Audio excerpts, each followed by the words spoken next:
Notre rôle maintenant, c'est détecter notre lumière et en profiter au maximum. Et quand on a un plaisir ou un désir, la porte s'ouvre encore plus grande. Vous comprenez c'est quoi la lumière? Lumière, amour. C'est pas important qui tu es, où tu es, comment tu es. Dieu t'aime.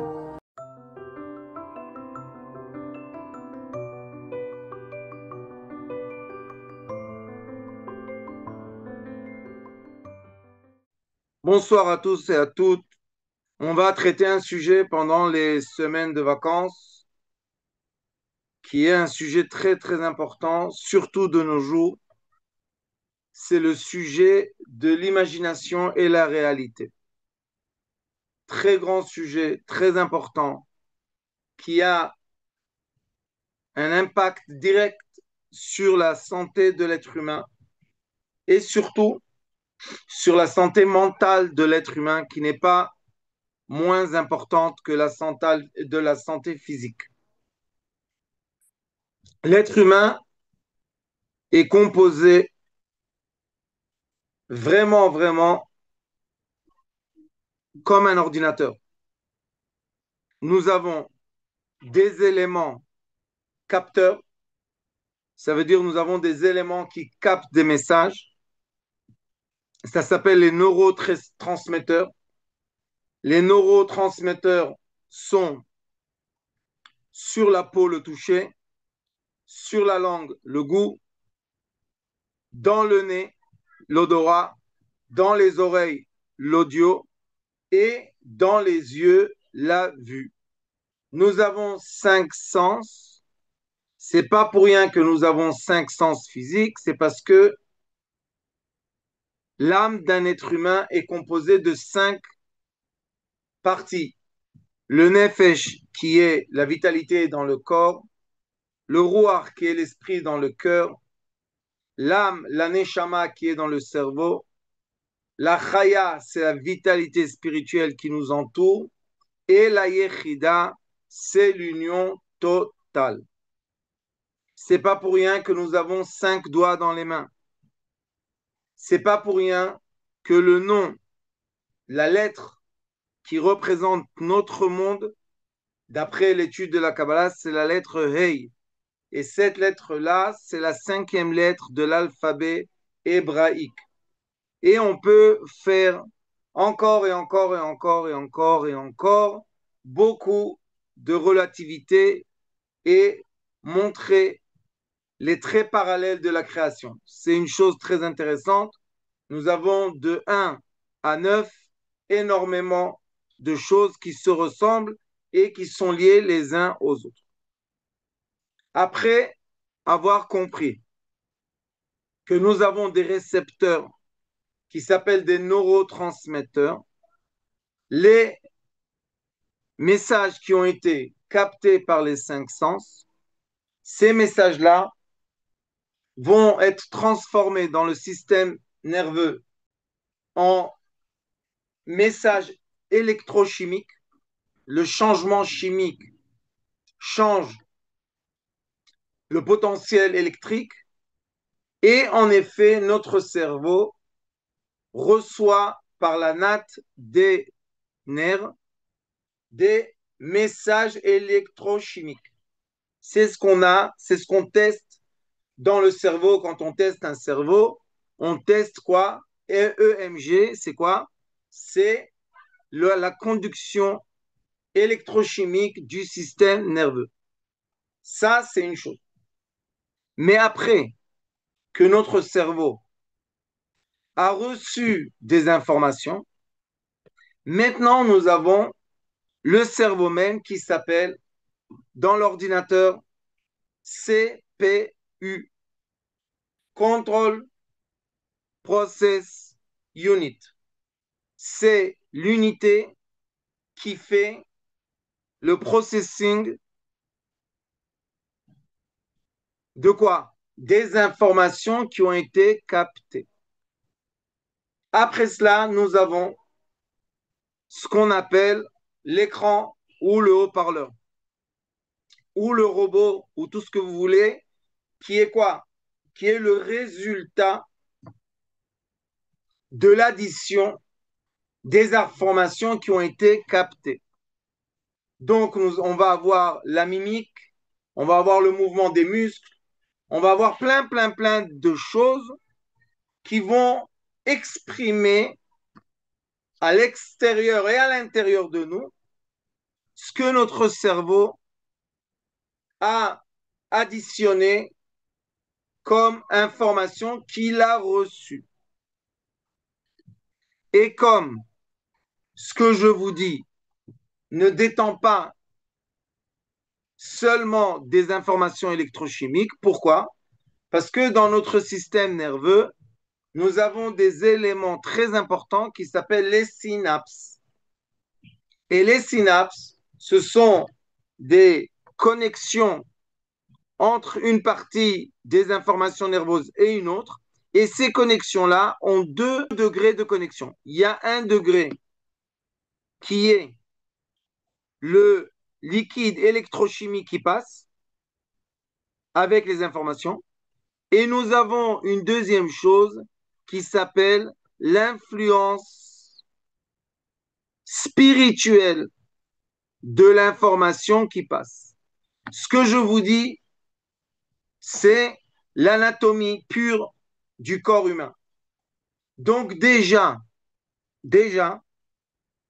dans la façon dans laquelle on va capter les messages des neurones transmetteurs, les messages vont être modifiés à chaque jonction qui s'appelle les synapses. On va avoir une influence spirituelle, non physique, sur le message et je m'explique.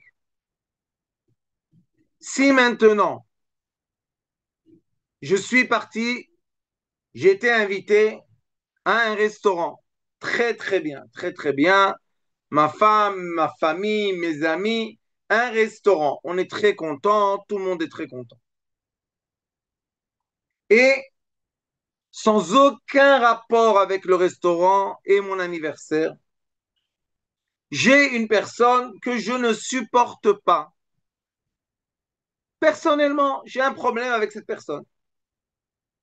Et la personne, c'est la serveuse qui va me donner le menu. Maintenant, dites-moi pourquoi vous rigolez tous. Parce que déjà, vous avez compris que malgré que la nourriture, dans son terme propre, très bonne, très bien fait, très haut de gamme, si j'ai vu la servante qui est ma voisine que je déteste, ou si ils m'ont fait la surprise et ils ont emmené un ennemi à moi, tout ça c'est dans mon monde imaginaire, oui. Détester les gens, penser qu'on a des ennemis, etc., c'est de l'imagination pure. Alors qu'est-ce qui s'est passé? Les sens de la vue, du goût, du toucher et de l'odorat ont été modifiés d'un coup. Je vais vous raconter une histoire. Il y avait à la fin du deuxième temple, quand il a commencé la destruction des Romains, il y avait à Jérusalem un sage qui s'appelait Shimon Hatzadik, un sage très vieux. Et ce sage-là, je ne sais pas si vous savez, connaissez l'histoire, mais la vraie histoire de la destruction du deuxième temple n'est pas le problème romain, c'était le problème entre ceux qui habitaient à Jérusalem. Les sages ont dit, comme les sages du nord du pays, ont dit que maintenant, il faut changer de gouvernement, donc il faut donner le gouvernement aux Romains, comme ça c'est écrit dans le ciel. Et il y en a, ça s'appelle les Birionim, et il y en a qui ont dit non, on va se battre jusqu'à la dernière goutte de notre sang.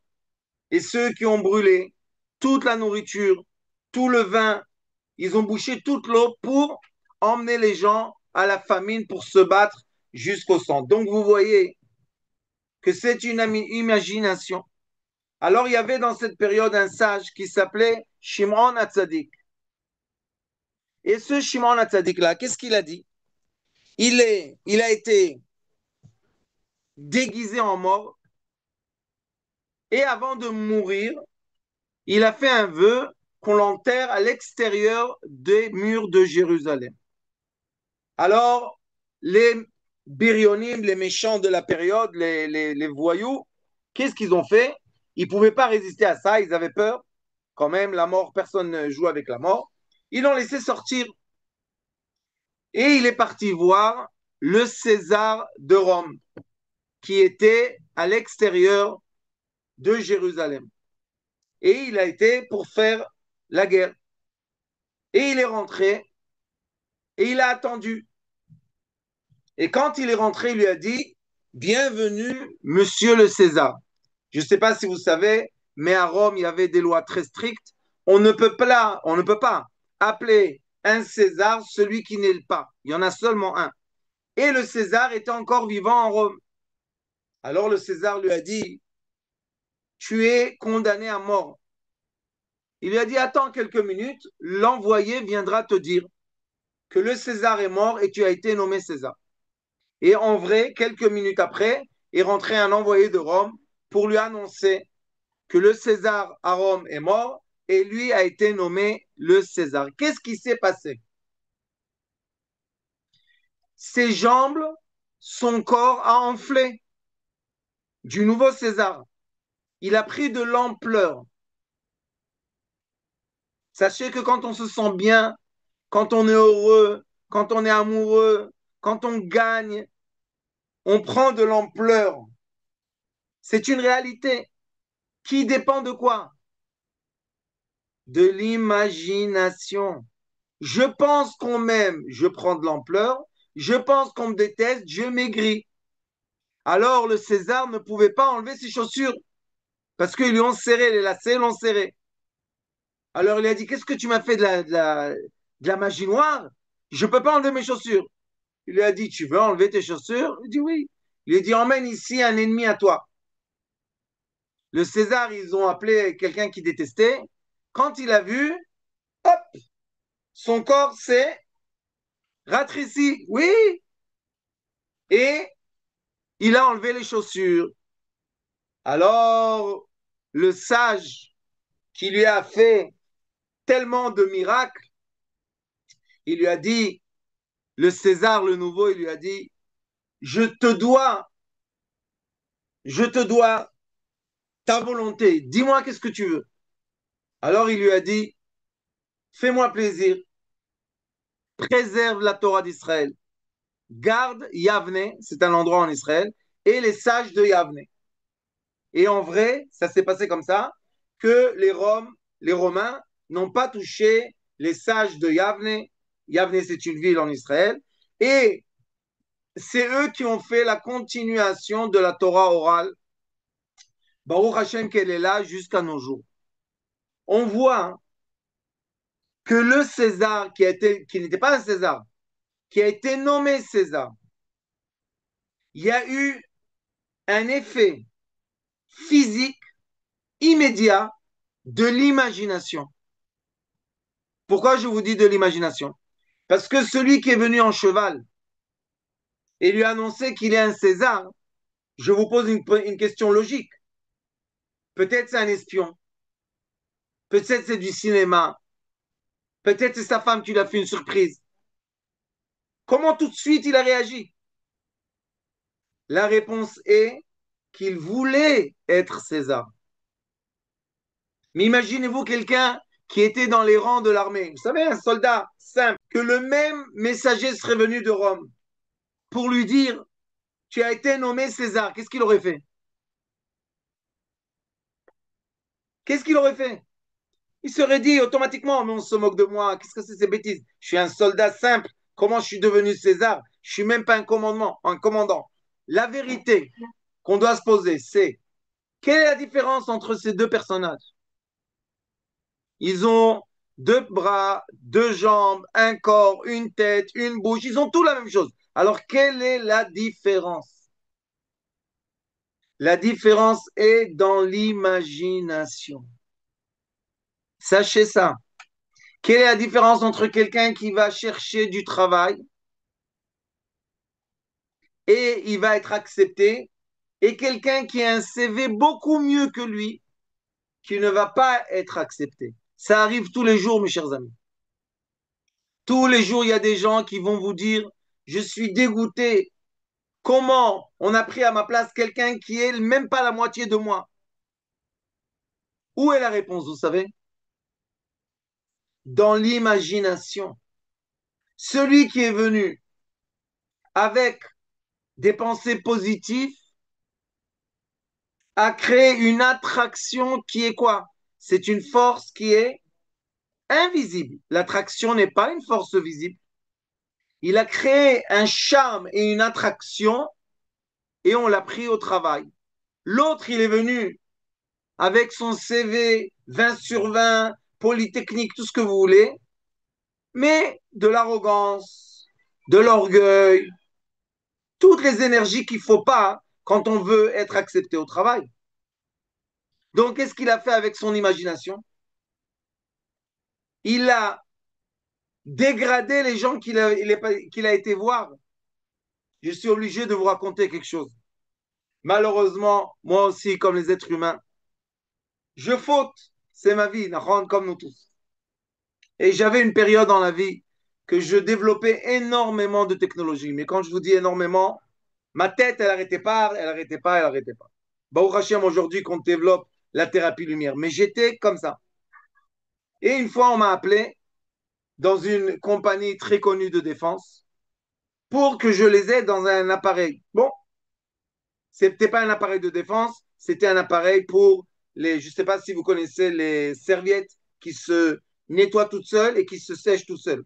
C'est un appareil qui économise énormément de papier, énormément de papier.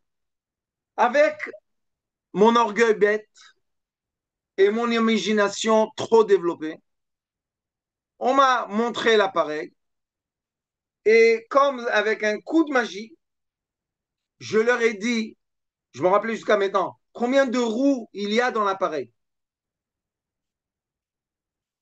Vous savez combien de temps a été investi dans cet appareil que j'ai vu? 14 années d'ingénieur. C'est énorme. Et après, avec tout mon orgueil, je leur ai dit, et vous avez un autre problème. Quel problème? Qui coûte 700 $. Et vous ne pouvez pas le vendre.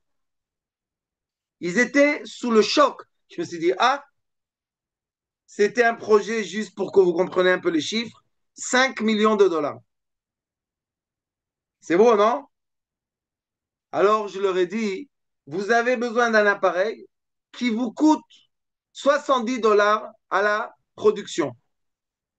Ils sont restés bêtes.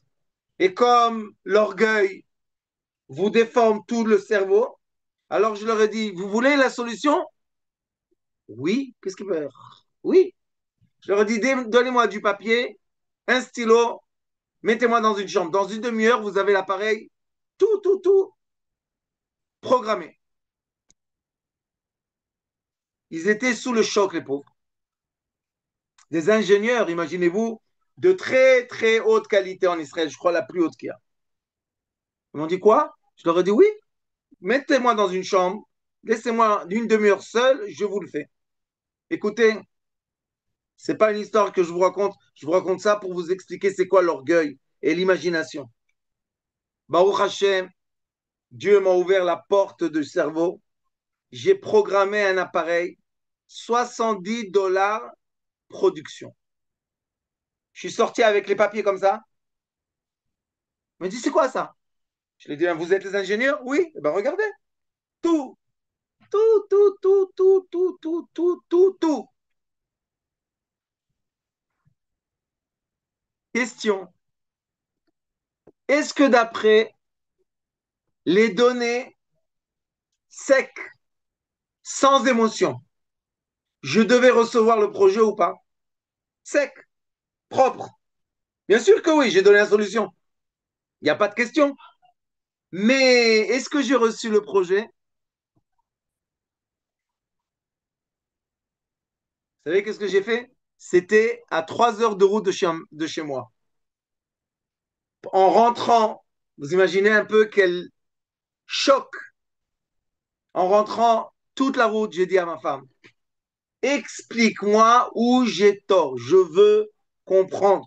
Comment est-ce possible, en répétition, que je donne les solutions? Je parle de engineering, comment on dit ça, ingénieur. Je donne les meilleures solutions, je ne reçois pas les travaux. Je ne reçois pas les travaux. Ma femme a dit, tu vas trop vite. Tu n'as pas donné de place à ceux qui ont fait avant toi. Tu parles avec beaucoup d'orgueil. Et tu as raison en plus. Alors ça fait encore plus peur. Alors les gens, ils ne veulent pas de toi. C'est pas qu'ils ne veulent pas de ta solution. Ils ne veulent pas de toi, toi. 3 heures. Elle m'a bien aiguisé, la tzadika. C'est son meilleur de travail de me bien nettoyer le diamant. Et quand je suis arrivé à la maison, je lui ai dit, tu sais qu'est-ce qu'on va faire? Il m'a dit quoi? Je lui ai dit, je vais être ton élève. Explique-moi comment les autres pensent. Comment ils raisonnent. Je ne comprends pas. Et j'ai étudié la langue des Cartésiens. Aujourd'hui, grâce à Dieu, je peux parler indigo, cartésien, les deux langues, Baruch Hashem. Mais pour le faire, il faut quoi? Il faut un travail, exactement. Il faut un travail de quoi? De midot, de comportement. Et c'est pour cela que d'après la structure de l'être, le cœur, mes chers amis, c'est lui qui règne sur le cerveau. Ne vous trompez pas. Je vous ai envoyé dans le groupe il y a quelques jours une étude qui parle du cerveau. Notre cerveau ne connaît pas ni négatif ni positif. Notre cerveau, c'est seulement exécuter. Notre cerveau ne connaît pas péjoratif ou positif. Il ne connaît pas. Ça ne marche pas comme ça. Pourquoi? Parce qu'il n'y a pas de bon penchant ou mauvais penchant dans le cerveau. Ça, c'est dans le cœur. Et dans le foie, mes chers amis, il n'y a pas de juste milieu, ne vous trompez pas. Le foie, c'est le désir propre, l'envie, le désir. Donc, d'après la structure de l'âme, notre foie désire quelque chose. Il envoie le message au cœur. Le cœur rééquilibre le désir s'il est capable de se retenir et le transforme en plaisir. Et il envoie à notre cerveau la demande, la commande. Je veux ça. Vous êtes tous rencontrés devant les grands magasins de fast-food, du manger McDonald's, tout ça. Vous avez un écran en face de vous. Il n'y a plus de gens qui vous vendent. C'est plus à peine les personnes. Ça suffit. Vous appuyez la commande, vous recevez un ticket, vous payez. Avec le ticket, vous allez recevoir ce que vous avez commandé. Notre cerveau, c'est la machine qu'on appuie, l'écran qu'on appuie. Je veux hamburger, je veux des chips, je veux Coca-Cola, merci beaucoup. Tu payes, hop, il te l'emmène. Simple. Maintenant, notre vrai problème est que la réalité dépend du cerveau. Quelle réalité? Deux formes de réalité. C'est très important, très important. La réalité des données que j'absorbe, les données que je reçois, ça s'appelle input. En anglais, input. Ce qui va venir dans mon système de récepteurs nerveux et qui va monter, l'information va monter dans le cerveau. Et nous avons un autre donnée qui est notre réalité. Quelle réalité? Que j'ai projetée de mon cerveau. Je veux parler de ce sujet. Je vous donne un exemple pour que ça soit plus palpable. je m'occupe d'une dame dernièrement que dépression, divorce, hein, toutes les histoires que vous connaissez. Et elle me dit, Monsieur le rabbin, je m'excuse, mais je suis fauché. Je n'ai pas d'argent. Vous pouvez m'aider? Je lui dis, il faut faire de la tzedaka, je vais vous aider. Mais vous êtes sûr que vous n'avez pas d'argent? Je n'ai pas d'argent, je m'excuse, je m'excuse. Bon, vous savez, Dieu vous donne des opportunités de faire de la charité. On n'est pas obligé toujours d'être, vous savez, l'argent, l'argent, l'argent. Alors je lui dis, il n'y a pas de problème. Mais mon imagination retenue, aujourd'hui, bon, Hachem, je me retiens. Mon imagination retenue, on dit en hébreu, libi oimerli, mon cœur me dit que c'est une femme très à l'aise, très riche. Mais j'ai rien dit. Bon, elle est pauvre, elle est pauvre. Vous savez pourquoi elle est pauvre? Parce qu'elle s'est fait un scénario qu'elle n'aura plus de quoi manger. Un scénario pur imaginaire, de l'imagination pure. Après 2 semaines que je suis en contact avec elle, la chère dame, aujourd'hui je parle avec elle et je lui dis, vous savez, avoir des compagnies, tata, on n'est pas pauvre. Mais non, mais non. Je lui dis, vous avez des comptes en commun avec votre ex? Oui. Je lui dis, mais videz les comptes. Videz le compte. Qu'est-ce qu'elle me dit, la pauvre? Je l'ai déjà fait. Je lui dis, donc vous avez dans les comptes énormément d'argent. Elle me dit, oui, mais je ne veux pas être une voleuse. Alors je ne touche pas à l'argent. Je lui dis, comment vous mangez? Maintenant, je n'ai pas dit ça pour moi. Ben, maître, je m'en fous. J'ai dit ça pour elle. Je lui ai dit, vous savez, qu'est-ce que vous êtes? Elle m'a dit quoi? Je lui ai dit, vous êtes la femme la plus riche, plus pauvre du monde. Et vous imaginez pas combien de gens comme ça j'ai connu dans ma vie. Et vous savez pourquoi ils sont pauvres? Parce qu'ils ont peur de perdre. Je vais vous donner un exemple que moi j'ai vécu. Un vrai exemple. Vous savez, j'étais jeune, j'ai fait des affaires avant, à mon époque, à moi. Quand on disait 1 million, c'était un chiffre peu abordé. Et un jour, bon, Hachem, j'ai fait des affaires, des affaires. Vous savez, on regardait dans l'ordinateur, il y a 25 ans. Et un jour, j'ai vu le chiffre 1 million, 1 million, je sais pas quoi. Et j'étais tellement content. Je me suis dit, ah, enfin, le petit pauvre qui a grandi dans la rue, enfin. Mais vous savez, quand on a des affaires, il y a ce qu'on va encaisser et ce qu'on va, Shalom Tzadik, et ce qu'on va dépenser. C'est normal, c'est une affaire. Après 2 jours, j'ouvre l'ordinateur. Vous savez qu'est-ce que j'ai vu? 980 000. Je suis obligé de vous dire, Béhémet, j'ai les larmes aux yeux. J'ai eu une dépression que je ne peux pas expliquer. Je me suis ressenti tellement pauvre que je suis descendu de ce chiffre imaginaire sur un écran. 1 million. Écoutez bien, j'ai envie de pleurer. Ma femme, elle me regarde et me dit, qu'est-ce que tu as? J'ai dit, laisse tomber, c'est fini, c'est pas la peine, c'est fini. Elle me dit, mais qu'est-ce que tu as? J'ai dit, c'est fini, ça y est, je ferme l'affaire, c'est fini. Elle me dit, bon, qu'est-ce qui s'est passé? Je lui montre. Vous savez, sur le téléphone, on pouvait voir. Je lui montre qu'il y a 2 jours, j'avais 1 million, je sais pas, 150, je sais pas quoi. Et maintenant, j'ai 900 080.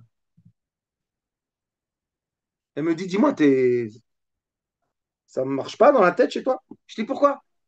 Elle me dit, 900 080. Tu veux 20? Je te donne 20, tu auras 1 million. J'ai dit, non, non, non. C'est quoi ça? Je pose une question. C'est quoi?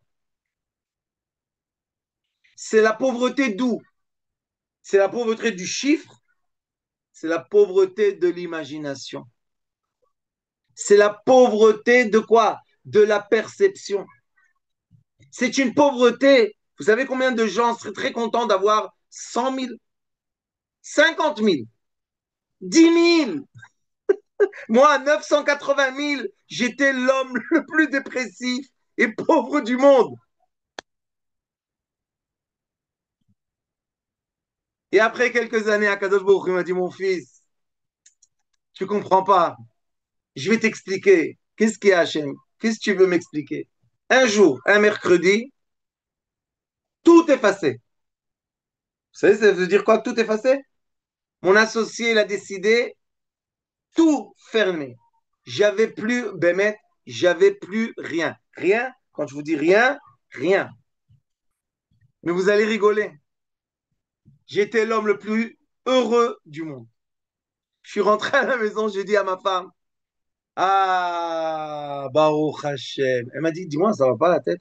Je lui ai dit, c'est tout, ma femme, on n'en a plus du tout, de rien du tout. Elle m'a dit, montre-moi l'ordinateur. J'ai dit, tu veux pas voir, mais on n'a plus.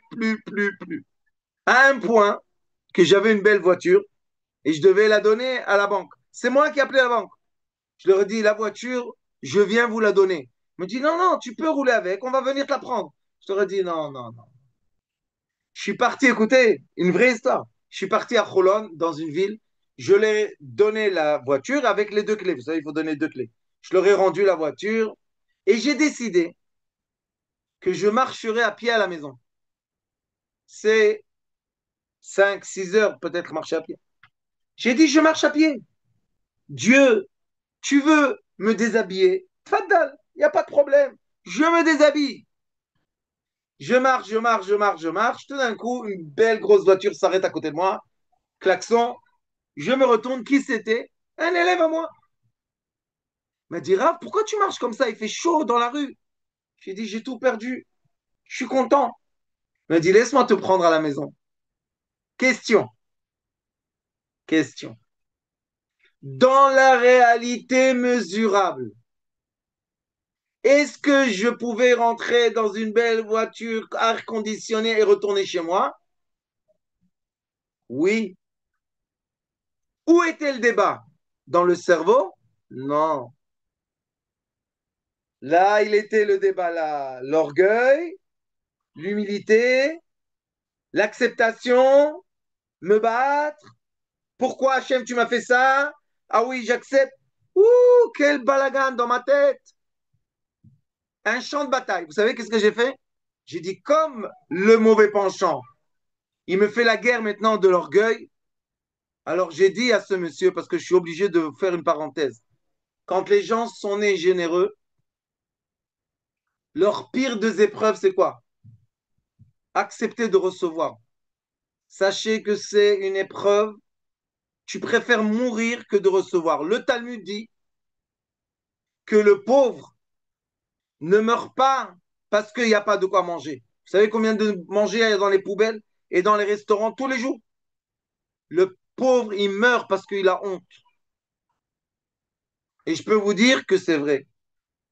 Alors, j'ai dit à mon élève, prends-moi à la maison. Je suis rentré dans la voiture, Baruch Hashem, je suis arrivé à la maison en voiture. Depuis, je me suis dit,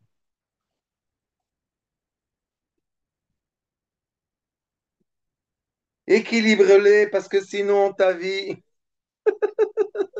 elle va en popcorn. Paf, pouf, pouf, pouf, pouf. Pourquoi je vous dis ça? Parce que c'est tout ça, c'est quoi? Deux degrés d'imagination. Ce qu'on accepte à transmettre à notre cerveau comme données, comme cette dame ou comme moi. J'avais 980 000 shekels, mais dans mon cerveau, j'étais pauvre. J'ai tout perdu. Ou bien un autre exemple de moi. J'ai tout perdu, mais mon cerveau, il a dit, tu es le plus riche du monde. Personne ne peut t'embêter. Il n'y a rien à prendre. Venez, bienvenue. Qu'est-ce que vous allez prendre? Ma chemise, Faddal. Je vous la donne cadeau.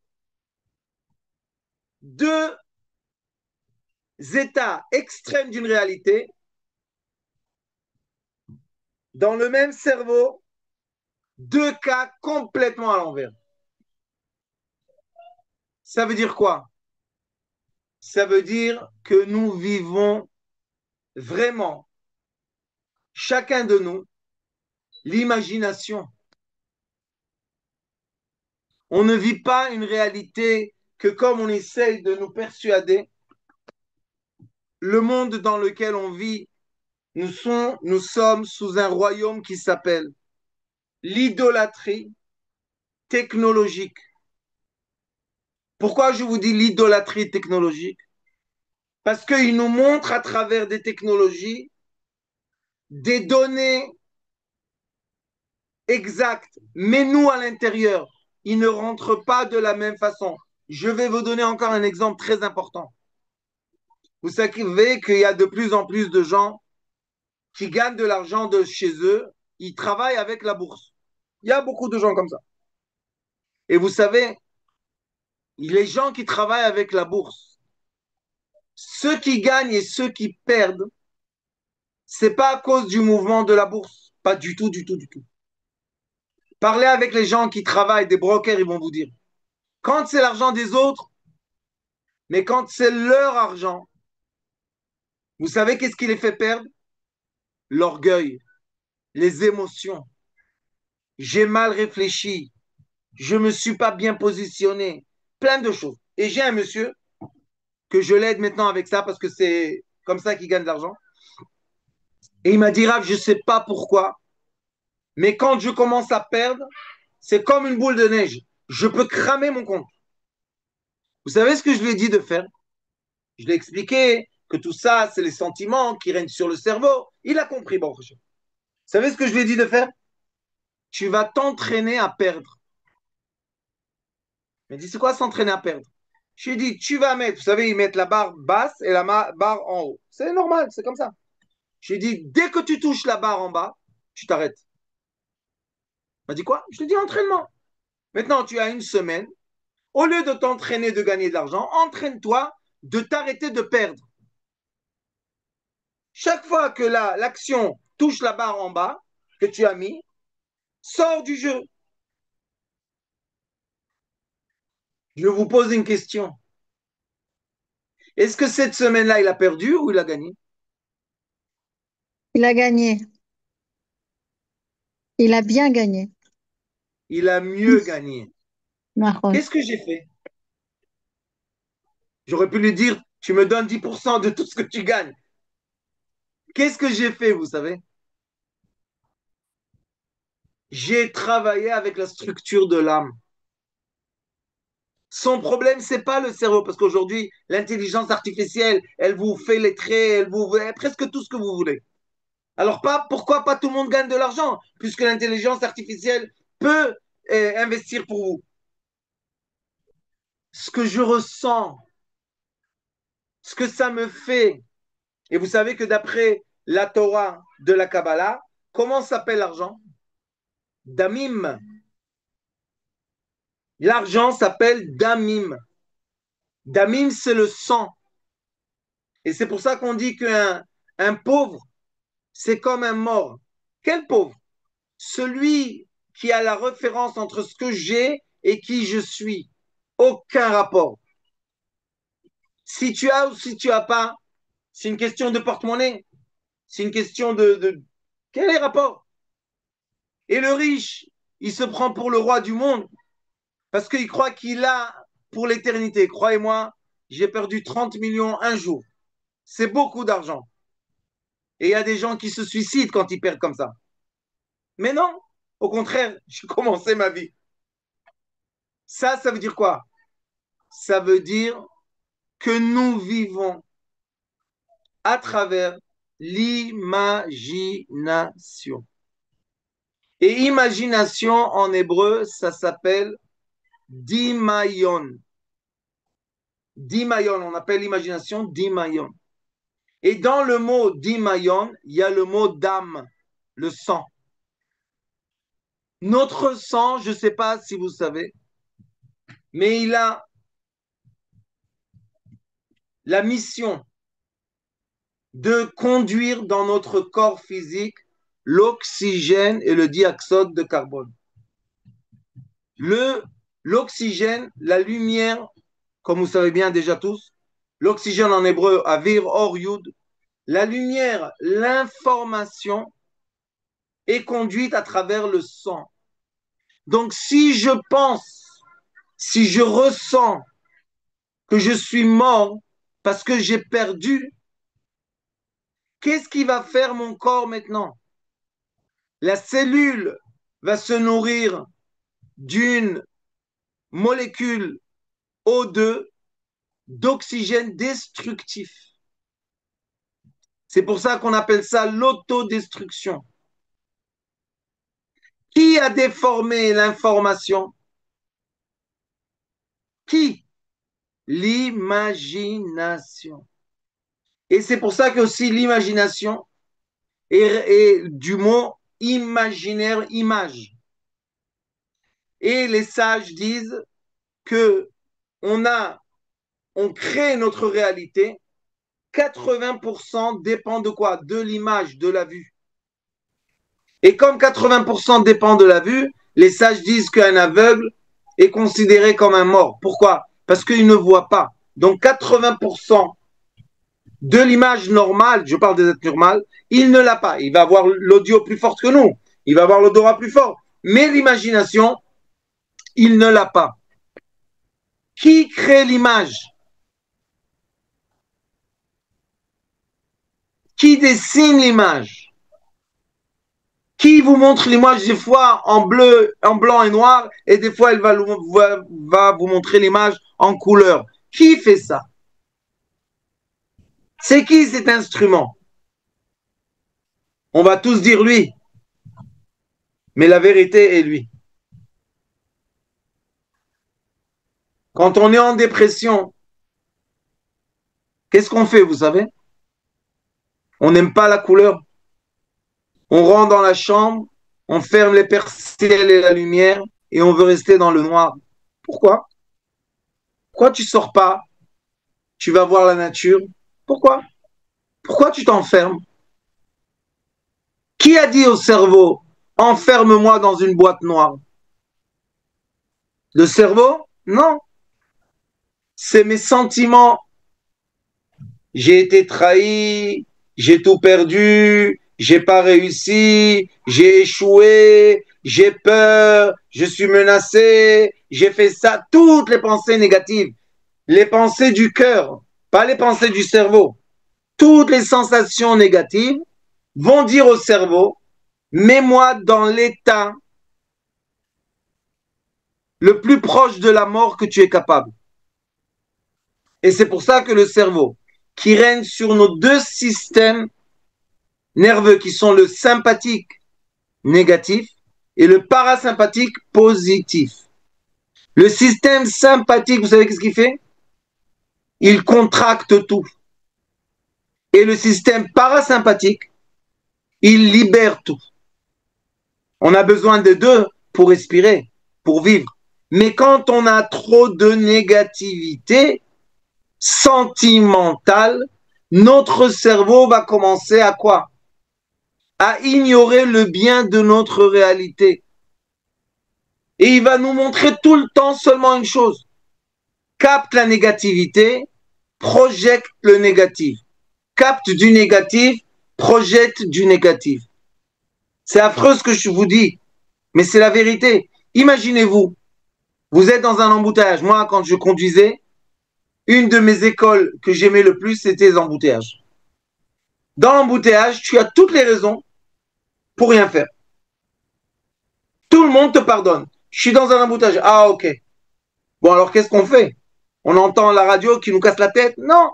Je regardais les gens dans les voitures. Une des premières choses que j'ai vues dans les embouteillages, c'est celui qui conduit dans une voiture qui vaut 1 million de shekels et celui qui conduit dans une voiture qui vaut 2000 shekels. Ils ne bougent pas les deux. Les deux, ils ne bougent pas. Alors, quelle est la différence? Dans quelle voiture tu conduis? L'imagination. J'imagine, je me crée une image. Mais à la fin, on est tous dans l'embouteillage, on ne bouge pas. Quelle est l'importance? Dans quelle voiture je suis? Elle ne bouge pas, la voiture. Je vais vous dire quelque chose d'encore plus fort que ça.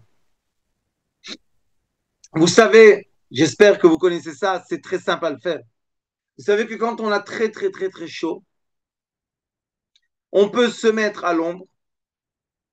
Imaginez qu'on est dans l'eau froide, on commence à avoir froid. C'est pas une blague.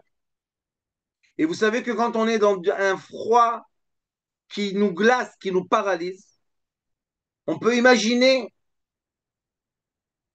se créer l'image qu'on était dans un sauna, on était à la plage, il faisait tellement chaud. Imaginez bien comme il faut, vous allez commencer à avoir chaud. Vous savez, dans la peau, les récepteurs du froid et du chaud, ce sont deux récepteurs différents. C'est pas un récepteur qui a froid et le même à chaud. Non. Le froid, c'est un récepteur. Le chaud, c'est un autre dans la peau. On a la capacité de les activer. Quand je vous parle de froid et de chaud, que c'est quelque chose qui peut déformer complètement la personne, la paralyser. Vous savez, le froid paralyse des gens. Il y a le chaud, trop chaud, les gens, ils n'arrivent même pas à réfléchir. Posez-vous la question, où est le vrai problème? Dans les températures que je vois ou de ce que j'imagine? Je ne sais pas si vous connaissez l'air conditionné phobie. Vous connaissez ce problème?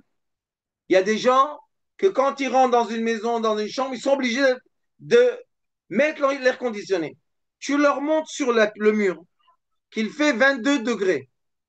Vous savez, chez nous, la nuit, le jour, on arrive presque à 40. La nuit, on est à 17, 19. Il fait froid. L'air conditionné qui marche. Je leur dis, mais pourquoi vous ouvrez pas les fenêtres? Il fait froid. Ils ont besoin de voir que l'air conditionné marche. Sinon, ils s'étouffent. Je leur dis, comment vous étouffez? À 17 degrés, vous étouffez? Il fait froid à 17 degrés. C'est quoi, mes chers amis? L'image. J'ai mis l'air conditionné chez moi. Je dois le voir qui marche. Si je ne vois pas qui marche, comme les gens dans ce monde américain, l'électricité. On rentre dans la maison à midi, on ouvre la lumière. On a besoin de la lumière électrique à midi, on ouvre tous les lumières. Regardez les bureaux. Il y a des fenêtres, tout le mur c'est une fenêtre. Tout le monde, la lumière allumée. C'est quoi ça? C'est un besoin de lumière? Non, tu as plein de lumière qui rentrent par la fenêtre. Vous connaissez les grands immeubles. Tout est fait en vitre. Quelle lumière tu as besoin? Je rentre, j'allume la lumière. Première chose. Ça s'appelle programmation de l'imagination. On nous programme à imaginer d'une façon très, très, très spécifique. Vous savez pourquoi?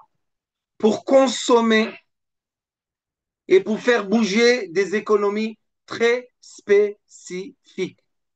Pas toutes les économies se comportent comme ça. Mais l'économie occidentale,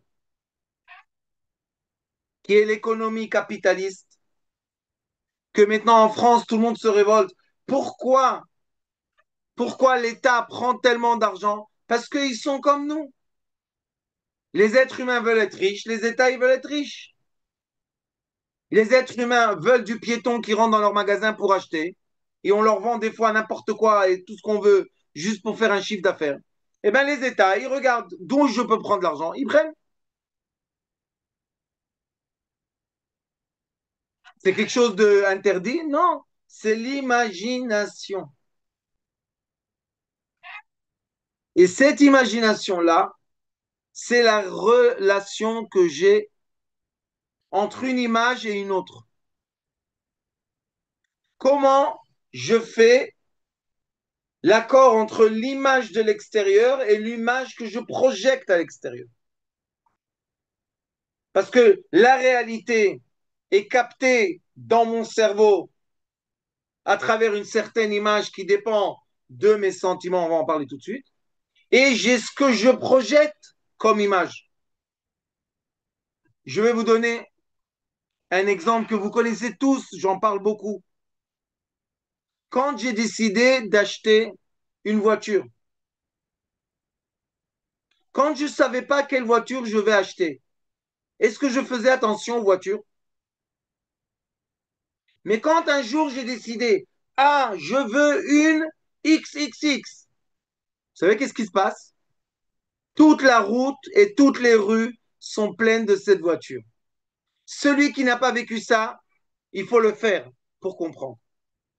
Toutes les routes, toutes les rues, on voit seulement cette voiture. On se dit, c'est pas possible. Mais tout le monde a la même voiture.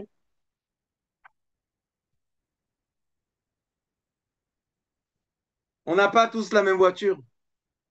Mais mon cerveau, qu'est-ce qu'il a fait? Je vous dis, il fait l'imagination, les images. Il a collé l'image que j'ai vue sur une publicité ou chez un ami ou quelque chose. Il a dit, cette voiture, je la colle. Tac. Maintenant, qu'est-ce qu'il fait? Il m'envoie mes yeux comme des rayons laser pour voir seulement cette voiture-là. Cette personne-là, ce travail-là, ces chaussures-là.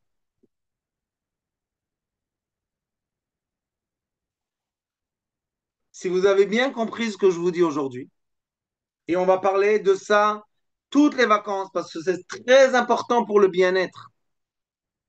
Très, très important pour notre bien-être. Deux, écoutez bien ce que je vous dis, s'il vous plaît. Ne pas se battre et ne pas détester ça, ce que je vous dis aujourd'hui, c'est une réalité. C'est comme ça qu'on fonctionne. Il faut arrêter de se détester et d'essayer d'être ce que je ne suis pas. C'est comme ça qu'on fonctionne. Et il faut aimer notre fonctionnement. Et il faut l'accepter, le fonctionnement. Et si vous allez accepter, vous allez voir que c'est comme si que vous avez reçu la maîtrise d'un de vos caractères. C'est quoi la maîtrise? Je comprends que j'imagine. Dès que je comprends que j'imagine, l'imagination n'est plus ma réalité. Je comprends que j'imagine. Donc la réalité n'est pas forcément mon imagination. Ça nous aide dans les arguments qu'on a avec les gens. Ça nous aide dans les idées politiques qu'on prend un parti ou un autre politique et on est prêt à faire des manifestations et recevoir des coups et être arrêté par la police. Vous posez la question aux gens, vous leur dites quoi? Qu'est-ce Ah, mais je sais pas, mais j'en ai marre. Oui, monsieur, mais de quoi? De quoi vous en avez? Qu'est-ce qui vous embête? Mais vous n'avez pas entendu? J'ai entendu. Je vais vous expliquer et vous raconter une histoire. Je vous ai déjà raconté. Vous savez qu'il y a des époques, des périodes en Israël que Baruch Hashem, la police, elle vient faire de l'ordre dans le désordre religieux. C'est très intéressant. Alors, une soirée, des religieux ont manifesté, la police est arrivée, Baruch Hashem, ils ont frappé tout le monde. Et le pauvre, il y avait un monsieur que dans la rue principale de la manifestation et des coups, il y avait la salle du mariage de son fils. Personne ne voulait s'approcher de la salle parce qu'ils savaient qu'ils vont recevoir des coups. Qu'est-ce qu'ils faisaient dans leur tête? Ils imaginaient recevoir des coups. Alors quand ils marchaient dans la rue, qu'est-ce qu'ils recevaient? Des coups. J'ai pris mon gendre, le premier. Je lui ai dit, viens avec moi. On va. Les gens font un mariage. Personne n'est dans le mariage, les pauvres. Me dit, Rav, tu es fou, on va se recevoir des coups. J'ai dit, viens, viens, mon fils, viens. Pourquoi tu te... Qui va nous frapper? Pourquoi qu'ils nous frappent? Je leur ai fait quelque chose, moi, policier, je les respecte. Il me dit, Rav, ils vont nous frapper. Je lui ai dit, personne. Tu viens avec moi? Le pauvre, il avait peur, mais c'est un bon élève. Il m'a dit, allez, je viens avec toi. Tant on marchait dans la rue, on est rentré dans la rue, les chevals, les coups, les cris, tout ce que vous voulez.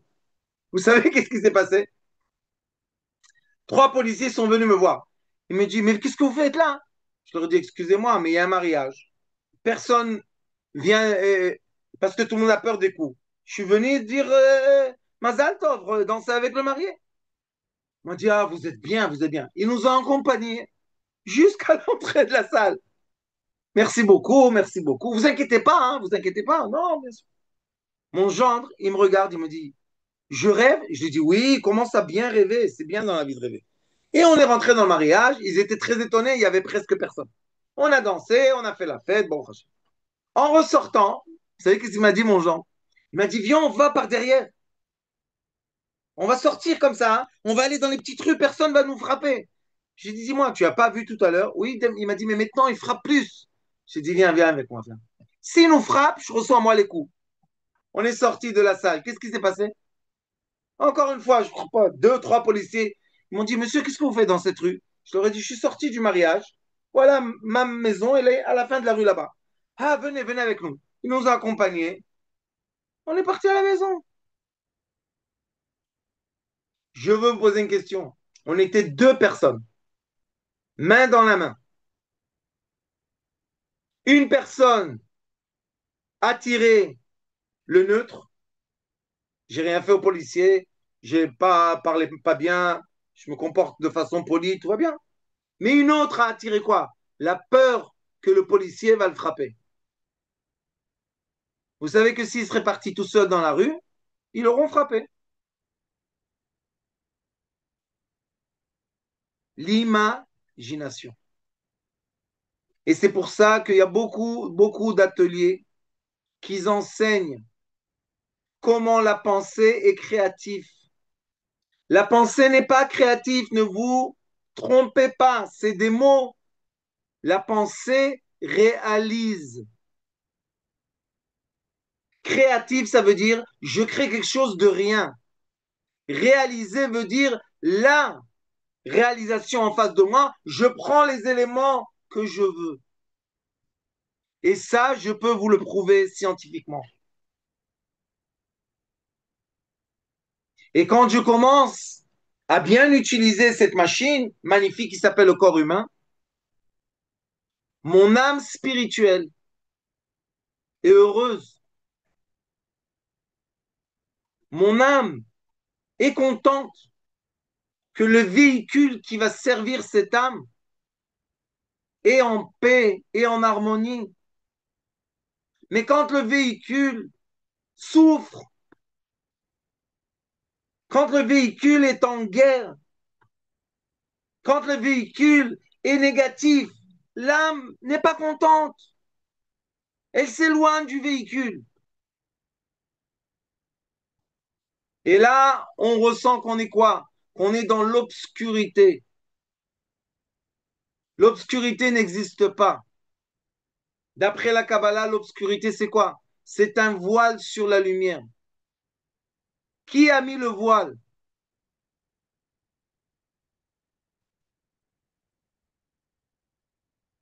Le cœur a dit je ne mérite pas, eh bien tu n'auras pas. Le cœur a dit je vais être heureux, tu peux tout avoir. On peut tout avoir dans la vie, mes chers amis. Il n'y a pas de limite. Regardez combien de gens vous connaissez. Et le plus connu, peut-être, Elon Musk. Elon Musk n'est pas né dans une famille de Rothschild, ni de Rockefeller. Il est né dans une famille normale. Il est devenu l'homme le plus riche du monde. Mais lui, c'est un indigo. Alors quand on lui dit, tu sais, tu as perdu 40 milliards, il leur dit, oui, demain matin, je vais le regagner, ne vous inquiétez pas. Comment? Je leur dis, comme je les ai perdus, je vais les gagner, tout va bien.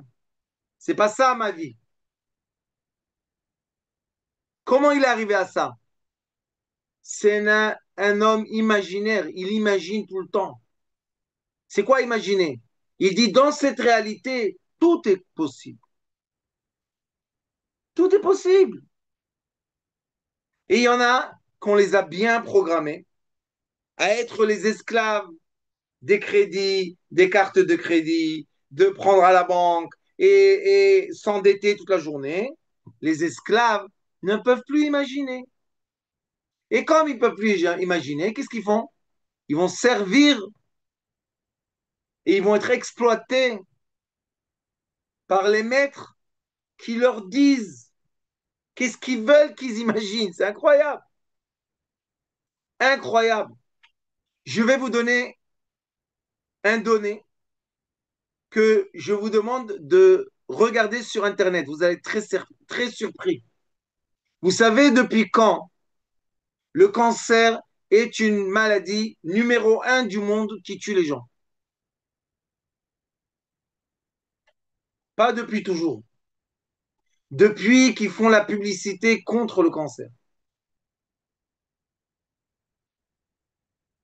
Depuis quand le diabète est devenu le tiers du monde occidental souffre de diabète? Depuis quand c'est?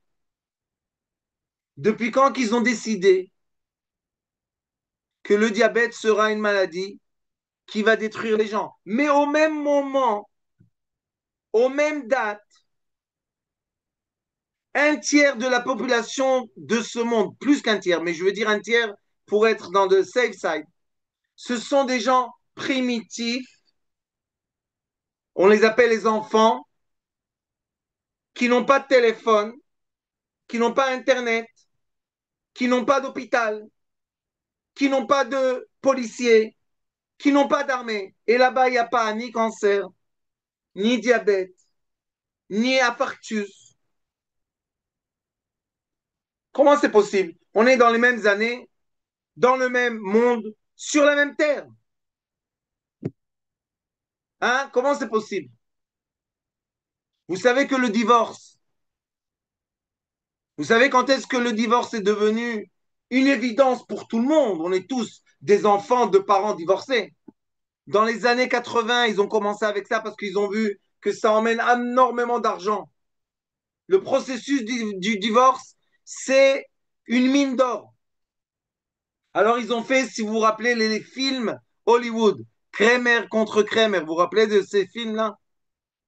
Les années 80, tout le monde devait divorcer. C'était la mode. Et tout le monde se sont retrouvés tout seuls. Hein? Alors, regardez, nous sommes dans un processus naturel que notre cerveau, notre cœur et notre foi sont obligés d'être dans l'harmonie. On doit arrêter de culpabiliser et arrêter de se détester parce qu'on ne convient pas à une certaine image de certaines personnes.